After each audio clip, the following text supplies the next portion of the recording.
छात्र छात्राओं के लिए, उसमें यूजीसी जात पात नहीं होनी चाहिए, ऊंच नीच का भेदभाव नहीं होना चाहिए। राष्ट्र हित में बजट है, सबका साथ सबका विकास। और निश्चित रूप से डिग्री कॉलेज खुलेगा रफीगंज में और मदनपुर में। विरोध नहीं कर सकते हैं, लेकिन समाज को बांटने वाला है, मैं इसको स्वीकार करता हूँ। वहाँ से औरंगाबाद का भी दूरी करीब 30-35 किलोमीटर दोनों जगहों से, और गया का भी दूरी 40-50 किलोमीटर। हमारी पार्टी जनता दल यूनाइटेड उसको फॉलो करती है, और फिर वहीं पर हम जात पात में चले जाएंगे तो हमारा विकास रुक जाएगा। वो प्रेम प्रसंग कहीं न कहीं ये घटना घटी है। RNP ग्रुप ऑफ इंस्टीट्यूशंस में नर्सिंग और पैरामेडिकल कोर्सेज में नामांकन शुरू। आधुनिक लैब, अनुभवी फैकल्टी और बेहतर प्रैक्टिकल ट्रेनिंग के साथ रोजगार की मजबूत तैयारी। बेटीज बेटों के उज्जवल भविष्य की शुरुआत RNP ग्रुप के साथ। जी नमस्कार, मैं हूं राज पाठक और आप देख रहे हैं बुलेट न्यूज़ टीवी। देखिए, बिहार में अब विधानसभा में बजट सेशन शुरू होने वाला है। इसे लेकर के कहीं जनता के बीच में कई उम्मीदें भी हैं। वहीं पर लोकसभा में कल बजट भी पेश हुई हैं, उससे भी जनता को कई उम्मीदें थी। हमारे साथ में जदयू के विधायक, रफीगंज विधायक प्रमोद कुमार सिंह जी हैं। बजट को लेकर के चर्चा हो रही, बड़ी उम्मीदें हैं लोगों से। कैसे देख रहे हैं बजट को आप? धन्यवाद। जो केंद्र सरकार जो बजट अभी पेश की है, ये बजट बड़ा सकारात्मक है। विशेषकर किसानों के लिए, युवाओं के लिए, महिलाओं के लिए राष्ट्र हित में बजट है। सबका साथ सबका विकास जो एनडीए की सरकार है, डबल इंजन की सरकार हमारे यहाँ बिहार में भी चल रही है। तो ये जो बजट है बड़ा सकारात्मक है और हर वर्ग के लोगों को इससे लाभ मिलेगा। विशेषकर महिलाओं का सशक्तिकरण की बात जो है, और बिहार में के लिए जो विशेष पैकेज का बात किए हैं इस बजट में, वो बड़ा सकारात्मक है और बजट जो है वो सराहने योग्य है। डिग्री कॉलेज को लेकर के आप भी जब चुनावी मैदान में आए थे, चर्चा कर रहे रफीगंज अपने क्षेत्र को लेकर के, सीएम ने भी ऐलान किया है कि हब प्रखंड में बनेगा। कैसे देख रहे हैं इस चीज़ को? हाँ, डिग्री कॉलेज हमारे विकास पुरुष मुख्यमंत्री जी ने हर प्रखंड में बनाने की बात कही है। और मैं जब चुनाव के पहले जब जनता के बीच में गया था, तो हमारा रफीगंज विधानसभा में अभी तक दुर्भाग्य है कि कोई शासकीय डिग्री कॉलेज दोनों प्रखंड में नहीं है। तो मेरी प्रधानता में था कि डिग्री कॉलेज होना चाहिए। और देखिए, ये एक संयोग होता है कि हमने अपना ये सोच रखा जनता के बीच में, मतलब कि ऐसा युवाओं के लिए, हमारे छात्रों के लिए डिग्री कॉलेज होना चाहिए। कारण कि जो रफीगंज है प्रखंड और मदनपुर प्रखंड, वहाँ से औरंगाबाद का भी दूरी करीब 30-35 किलोमीटर दोनों जगहों से, और गया का भी दूरी 40-50 किलोमीटर। तो डिग्री लेने के लिए हमारे यहाँ विद्यार्थियों को गया या औरंगाबाद जाना पड़ता है। तो हम उस दृष्टि से भी दिक्कत था, और हमने ये सोच रखा था। और अभी हम सत्र चल रहा है 2 से 27 के बीच में। मेरा पहला क्वेश्चन भी है और मांग रखा हूँ हमारी सरकार है, और निश्चित रूप से डिग्री कॉलेज खुलेगा रफीगंज में और मदनपुर में।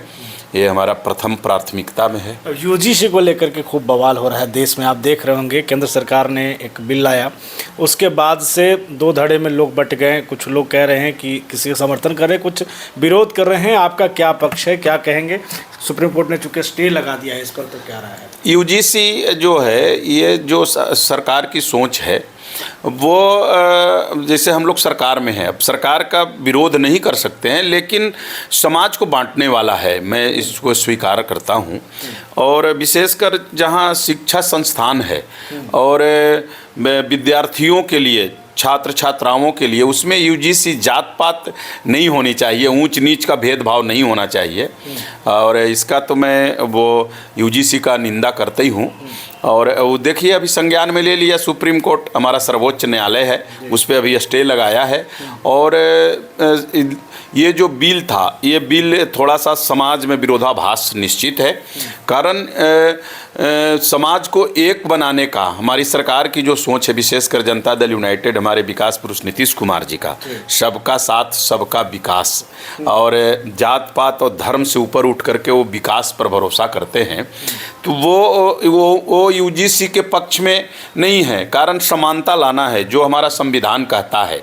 संवैधानिक रूप से सभी जाति और सभी धर्म के लोगों का अपना अपना अधिकार से मनाने का है, धर्म भी मनाने का है और उनका अधिकार भी उसी तरीके से है और हमारी पार्टी जनता दल यूनाइटेड उसको फॉलो करती है।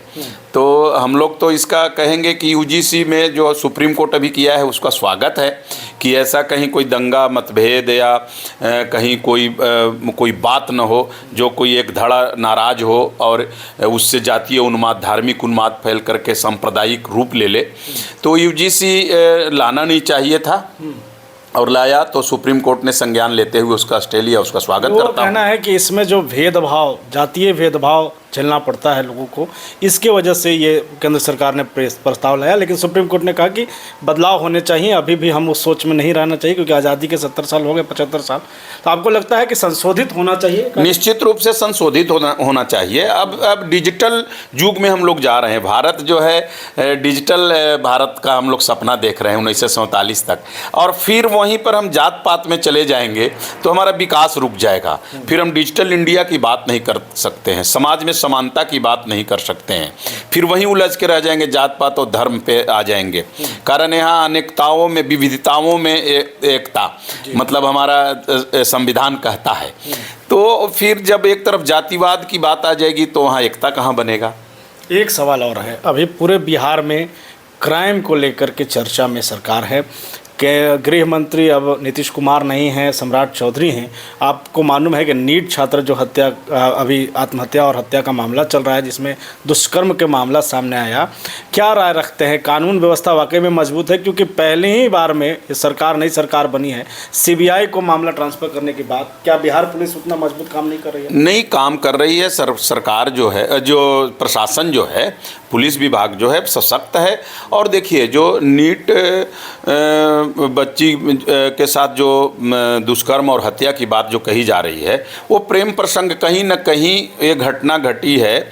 उनका व्यक्तिगत रूप से वो दोस्ती होगा, ऐसे कहीं आम चलते हुए लोगों का नहीं है। हमारे यहाँ निर्भीक लगा रहे हैं, परिवार वाले डीजीपी पे कह रहे हैं कि कह रहे हैं मान लीजिए कि आत्महत्या किए हैं, ये सब नहीं, वो तो जांच का विषय है और जांच चल रही है। सरकार बहुत सशक्त है और आज भी हम लोग विधानसभा में थे, प्रथम दिन था हमारा। सोच है कि न्याय मिले उस बच्ची को, न्याय निश्चित रूप से मिलेगा। बहुत बड़ा केस है वो, और उसमें कोई ऐसा अनुसंधान में गलत व्यक्ति न फंस जाए, इसलिए थोड़ा समय लगेगा अनुसंधान करने में। हर तरीके से उसमें जांच चल रही है, कोई बचेगा नहीं। जो गलत करने वाला व्यक्ति है वो नहीं बच पाएगा। इस सरकार में हमारी सरकार निष्पक्षता पूर्वक काम करती है और विशेषकर महिलाओं के लिए सशक्तिकरण की बात जो है वो हमारे माननीय नीतीश कुमार जी, उप मुख्यमंत्री सम्राट चौधरी जी, ये सब बड़ा सख्त हैं इस मामले पे। वो न्याय होगा, लेकिन जांच में थोड़ा समय लगता है। हॉस्टल को लेकर के खूब ट्रोल किया जा रहा है कि हॉस्टल संचालन किया जा रहा है, कई अवैध हॉस्टल भी संचालन पटना जैसे जगह पर। और इस घटना के बाद खासकर लड़कियों में डर फैल गया है कि जब इस तरीके की घटना हो सकती है, प्रशासन अब तक उस हॉस्टल संचालक को नहीं पकड़ पाया है, तो क्या कहेंगे आप भी? हॉस्टल जो चल रहा है वो तो वैसे मतलब अभिभावकों को उसको संज्ञान में लेना चाहिए कि हमारे बच्चे कैसे हॉस्टल में रह करके पढ़ रहे हैं। वो तो वहाँ सरकार कहाँ उस पर उतना ध्यान देगी कि किसका क्या आचरण है, किसके मन में क्या भाव है। लेकिन कहीं न कहीं जो सही है, जो अपने आप को आचरण सख्त जो रखे हुए है, उसके साथ कभी गलत नहीं होगा। और हॉस्टल एक व्यवसाय है, कारण कि हर कोई सक्षम नहीं है जो बाहर से आकर के बच्चे पढ़ रहे हैं, और उनको तो हॉस्टल व्यवस्था सरकार पूरा उपलब्ध नहीं करा सकती है जिस ढंग से जनसंख्या है। तो प्राइवेट हॉस्टल चलाते हैं, लेकिन ऐसा शिकायत पहले कभी नहीं